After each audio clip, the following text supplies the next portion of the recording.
I was worried for a minute. We're good. But now, You know? final question that needs to be asked, bro, because we just went on a vacation, and I Yeah, gotta so is the ask: do the Tar Heels go bowling? I think Because there is right a now, very good chance the Tar Heels go bowling. because right now, 4-5, 3 games to go. They got to win 2 out of the next 3 to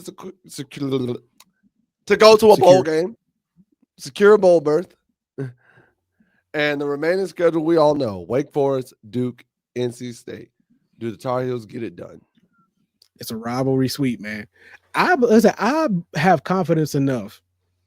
I have confidence enough that we can get a win out of this week against Wake Forest. I have to admit the Duke game's gonna be tough. The Oh, Duke the game's Duke game gonna is the be hardest game. real tough. Duke game is gonna be the hardest game because they It's gonna be the actually are the hardest best. game. They actually are the best team remaining on the schedule. But I'm gonna say And this: it's the NC State game is gonna be a dogfight regardless. I'm saying this now: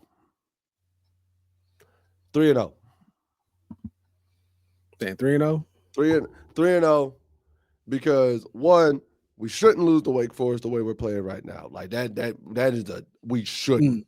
lose to Wake Forest. Two, I will never say Duke will ever beat me. I don't care what sport it is. I'm never saying we're gonna be we're gonna lose to Duke. I don't give a damn. Never saying that. So we're gonna be Duke. And then the NC State game is gonna be come down to the wire. But I think the team will be well gelled enough to pull it out. I think they will be well gelled enough to pull it out. So I'm going 3-0 in the final 3. I'll back it. I'll back it. I'll back it. Worst comes the worst, 2-1 with a loss to NC State at the end of the season. That's all I was about to say. If I'm losing to anybody, it's NC State. Because I ain't Because about to be honestly, NC State is the known football school out of these 3. like I don't even care if what the Duke game looked like. I'll never accept it. Mm. If it ain't a W, it ain't real. It never happened. It ain't happened. Ain't nobody saw it. No, you ain't clipped this live for nothing. And none of it was real. Nope. This Blowing clip up will the never whole be. video. Y'all ain't seen none of it. And this video will get deleted off the internet. I will presumably pay money to get the internet scrubbed. You won't see none of these words come out of my mouth. And I'm gonna tell you right now, the amount he's paying is $2. The amount I'm paying is a hypothetical $2. But now it's time. Actually, we don't have no Tar Heel birthdays this week, but we will have some next week. So nothing on the agenda here, or we might have some Tar Heel birthdays, but I have not been able to update the list yet because the list has not been updated in a good minute. Because there are some names on here that have been playing, but at the time when I made the list, the flipping roster didn't have their birthdays on their bios. So I was just like, I Oh, don't know how. That's how I make the list.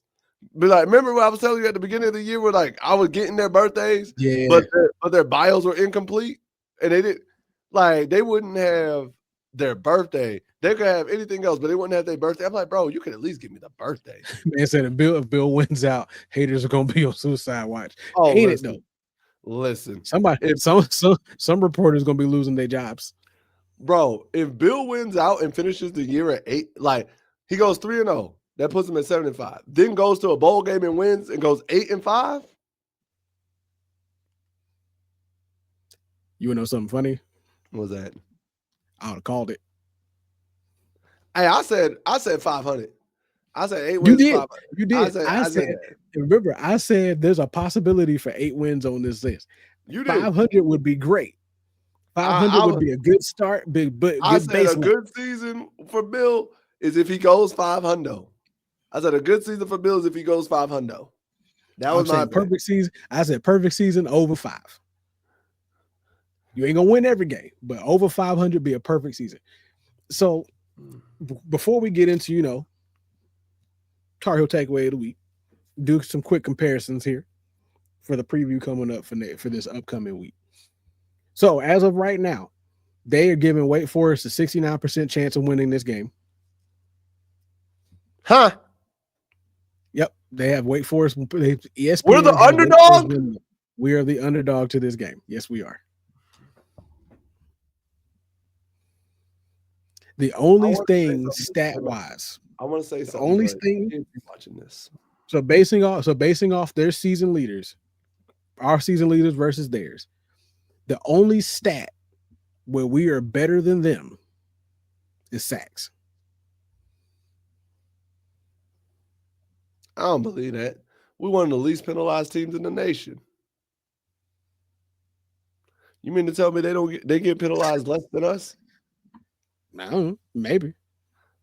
I don't. Nah, I don't believe that. Yeah, I don't believe that. yeah. I don't believe that. My Let me dogs see got here better hitters. because they got better yards per game. Now this is offensive to offense. They got more offensive yards per I game, mean, more I passing mean, yards per game, we more rushing we yards per game, listen. We more know more points per game. offensively, we not beating many people. Like I ain't even Now, trying to. now defensively, we do have less yard. We do give up less yards per game. Exactly. We do not give up less passing yards per game. They actually have a better passing yards per game average on defense than we do, with 188 to 218. We do give up less rushing yards, They cheated. but they give up less points. They cheated. They cheated. They cheated. Push a narrative. We are better than them on third down percentage. And we are better than them when it comes down to penalty yards per game. So that was easy. But we are a worse red zone scoring offense by comparison. All right. So now their team leaders, like I said, if the defense is staying on this same tear and the pass rush is staying on the same tear, we got to go against Robbie Ashford. I think it's Robbie Ashford. Yep, Robbie Ashford, who's done 114 for 199 yards. My bad, have completed 114 passes out of 119 attempts for 1,344 yards, 3 touchdowns to 5 interceptions. I have not known, over the years of seeing Wake Forest football, I have not known Robbie Ashford to be a predominantly passing quarterback anyway. He will throw it, but overall, not very great. He's been sacked 8 times on the season. They do have another quarterback behind him by the name of Deshaun Purdy. Deshaun Purdy is more of their passing quarterback. So if you see him on the field, he's completed 40 for 78 attempts for 596 yards. So he hasn't been on the field very much, but he's also gone 6 for 2 touchdown interceptions compared to Ashford's 3 to 5. So if you want to get anybody to throw the ball on you, you'd rather it be Ashford, because there's a higher chance that he's going to throw an interception for you. Rushing wise, they definitely sit behind a decent rushing attack behind Claiborne, who was averaging 5.4 yards a carry, 714 yards on the season out of 131 carries and 8 touchdowns. Ashford is following behind him with 344 yards and 4 TDs. And their backup with Clark the third, 131 yards. So Damon Claiborne, if that defense can shut him down and force Ashford to beat you with his arm, I believe the game's a wrap. I say we win. I believe that's a win on our end. Because passing wise, you got Barnes with 504 yards receiving for 34 receptions, averaging 14.8 yards a carry or catch, and Burkhalter, who's behind him with 305. But he's also averaging 15.3 yards a carry, and Mays Jr. averaging 17.4 yards a carry, or not carry, but catch. But nobody on the team has more. Like, they've only got the highest touchdown rate is with Barnes with 3 touchdowns. But he also has the longest reception of 70 yards on the year. But once again, I'm going to say the biggest worry, again, is going to be Nick Anderson at that safety position. Because if you are going to throw his way, make sure you throw it accurate, because he will hurt you for it. And the other guy to be on the watch for, in my opinion, is Devon Patterson and Dylan Hazen. Fair enough. But the biggest Fair impact enough. you're going to feel is coming from Nick Anderson for sure. The Oracle has spoken. Nick Anderson is the guy we watch. Nick Anderson's the guy to watch. All right, ladies and gentlemen. With that being said, it is now time for your favorite rants and segments of the week that we always do, because I think y'all just love hearing us spiral out of control. It is time for the Tar Heel takeaway of the week. And I can't remember who it is. Is it near you? I think it's me. Go. Tar Heel takeaway of the week. Don't be afraid to not know something. Go out there. Be completely ignorant. Don't worry about what anybody says to you. But don't be so ignorant that you're not open to new information. Because just because you don't know it doesn't make you stupid. Because a lot of people, for some reason, get the connotation between ignorance and stupid mixed up. It's not the same. Ignorance is you just don't know it. Let them educate you. Unless you don't want to know it. Then if you don't want to know it, humbly decline and then leave. Don't be a jerk. Don't be a dick. Don't be the jackass out there on the street arguing with somebody over something that you learned 30 years ago and forgot 2 seconds after you heard it. Don't do that. Don't be that person, because you should be embarrassed on the internet after that. If you're not, then you need to learn shame. Don't be too ignorant to shame. Be afraid to not know what shame is. Because shame is what helps us grow, learn, and become better individuals. That's my rant. I ain't got nothing else. Hey, it's fair. It's fair and real, man. Be ignorant responsibly. It's fair and real. I respect it. My turn. All right. My Tar Heel takeaway of the week, man. Honestly, a lot of y'all are impatient as hell, and it's causing you, and it's the reason why you're going through the suffering you're going through. A lot of you are caught up in the instant gratification thanks to stuff like Amazon Prime and instant shipping and all this, that BS, and you're not patient enough. You don't want to wait it out. You don't want to take your time, and you don't want to make sure you thoroughly get something. If it doesn't happen immediately, all y'all want to sit there and cry is like, I'm not trying to waste my time. Good things come to those who wait. Shut up and be patient. Honestly, shut up, be patient, do the work, and grind. Not everything happens quickly. And guess what? The light that burns twice as bright burns half as long. So if you got it quickly, you're going to lose it quickly. Lay a foundation and be patient with it. Grind, embrace it. It's okay. Sick of y'all sitting there complaining that something didn't happen instantaneously or happen because you've been praying about it or doing it for a week and you're wondering why it hasn't happened. Guess what? You were asking for a house in a hard market. It's not going to happen in a week. That was no shot. If it does, good for you. Right. If it does, good for you.